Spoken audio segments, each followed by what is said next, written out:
What's going on, guys? This is Chris Schertz with Schertz Services, Snow and Ice Management. We do landscaping as well. I want to talk a little bit about this Arctic sectional pusher I just picked up. A little bit of good stuff to talk about with this thing. I haven't had any bad yet. It's brand new, so follow along.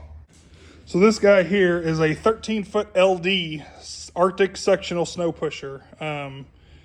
I got about an hour and a half plow time on it now. We mainly use it at our Walmart account that we have here in town. And all I can say is I feel dumb for not doing this sooner. You really can't tell it from the video, but the attack angle on these edges is just something else. I mean, it's unreal how this thing can peel up snowpack. Now, if you plow commercially, especially a high traffic area, you're gonna find out real quick that you can't avoid snowpack. You can pre-salt, you can pre-wet with liquid brine, liquid de-icers like we do sometimes. You can't prevent it. It's not possible. Cars tracking stuff in, it's gonna get snowpacked, and this thing peels it up like butter. Right now I have it mated to our rental JCB 50520 telehandler. And you go online, Snowplow Mafia on Facebook or Snowplow Professionals, and some people question, plowing with a telehandler. I'll tell you what, the visibility out of this thing is phenomenal. But this slip hitch technology that they have going on, I would feel comfortable putting an employee in this thing that is very, very green. I wouldn't say brand new. I wouldn't throw somebody brand new in it.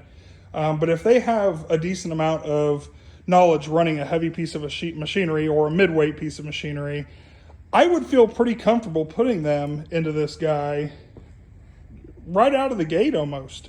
Arctic's done they've done a really good job of making it kind of foolproof with these notches right here.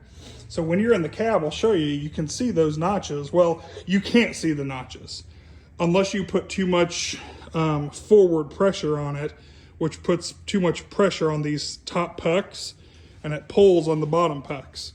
So that would, putting too much pressure this way by tilting your bucket forward, it's going to expose these triangles from the cab. If you see those, you're putting too much pressure on your plow, and it's going to cause premature wear. Now, I will say that there was a couple times where I was plowing, like the OGP area at Walmart, the high traffic areas where there was a little bit more snowpack. I did put a touch more pressure on it to where I could maybe just start making out the, corner of that triangle, just to get a little bit more down pressure and just rip that snowpack right up.